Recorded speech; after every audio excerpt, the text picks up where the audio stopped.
Hi folks, this is Donnie D. Just want to make a quick little sort of out of the box quick look uh, video on a rifle that I picked up yesterday at Dick's Sporting Goods.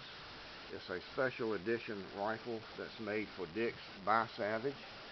It's the Savage Model 11 VT. Right now the gun retails excuse me, for $580, $579.95. I applied for a Dick's credit card. Not that I needed a credit card, but I wanted a 10% discount that you'll get if you do apply for one. That gave me the 10% or $58 off the rifle. And right now, Savage has a promotion of a $100 rebate. So with my 10% discount and with the $100 I'll be getting in the mail in a few weeks from Savage, with tax, the gun cost me $458 out the door. Not bad for a rifle with the features that this one has. And let me start at the back and I'll show you what you get for your money. I can tell you this, it's a really nice feeling rifle and a nice looking rifle. It does have a plastic or composite stock, but it feels pretty doggone solid to me. Possibly because it's weighted out with some extra weight. The rifle stock weighs in at about 9.5 pounds, which makes it ideal for that caliber to be used as what I'm going to use it for, to shoot off a bench rest. And by comparison, the Axis weighs in stock at about 6.5 pounds, and I also use that as a bench rest gun, and I've got it weighted out to about 11.5 pounds. Let me move it a little tiny bit here.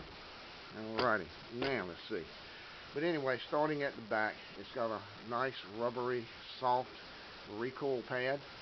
Again, the composite stock got some nice checkering right here on the grip. It's got the nice Savage logo on the bottom of the grip pad or butt or whatever you want to call that. It's got a somewhat oversized bolt, not real big, but it's oversized a bit better, a little bit larger than the Axis bolt on my Axis. Has an ambidextrous 3-position safety. It's got the Savage logo up here on the top of the bolt. It has a beaver tail fore-end, which is really nice for bench rest shooting. Comes with 1, 2, 3 sling mounts. One of them, of course, which you can use for a bipod if that's what you want to do. It's got a nice heavy barrel, slightly tapered heavy or bull barrel. It's really nicely craned at the end here. Let me get a little bit of light there so maybe you can see that a little bit better. Nicely craned muzzle on it. And it's got a really, really nice ambidextrous, it's not ambidextrous, what I'm talking about, a really nice trigger. It's got the Accu-Trigger.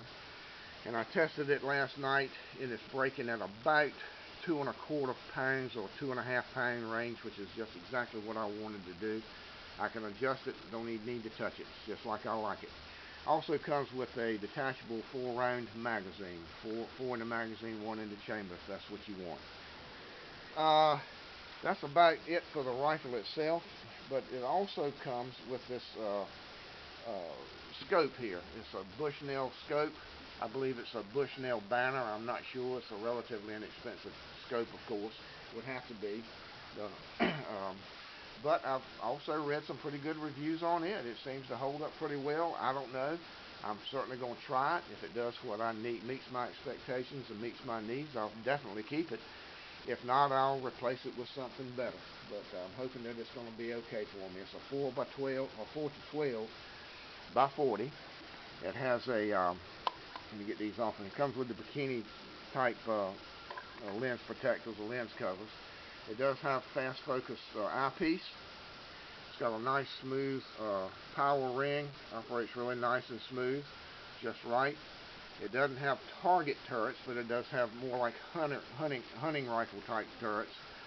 But they're covered and protected with these caps. And once you remove the cap, you don't need tools to adjust them.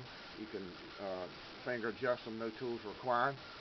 It's got a front objective adjustment for your parallax, which is the only type I know. I've got like 2 more scopes that have that, and I like that just fine.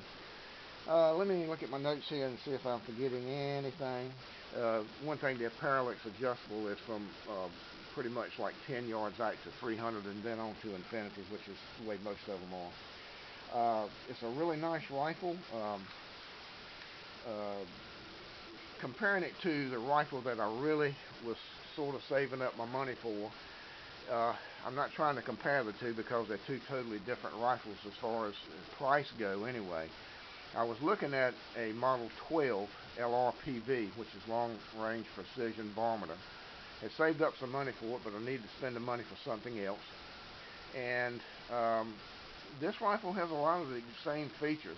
The LRPV had a stainless steel full bull barrel. Did not come with a scope. I believe it came with a scope mount.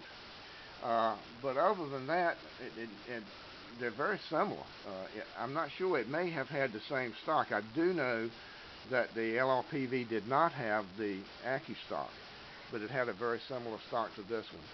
But the problem was the LRPV was going to cost me, by the time I ordered it, got it here through an FFL and paid the tax on it, it's going to cost me somewhere between $1,250 and $1,300.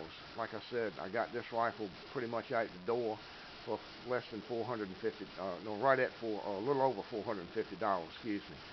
So I'm hoping I'm gonna be happy with this one. I know it's not as high a quality rifle as the LRPV, but it does seem to be a pretty nice rifle. I'll know in a few days. I'll come back with a review. Like I said, right now in a few minutes, I'm headed out the door to start breaking the barrel in. So that in itself will be a little bit of fun. But anyway, for right now, this is Donnie D for Donnie D's Savage Model 11 VT. This is Donnie D, and I'll see you later. Bye.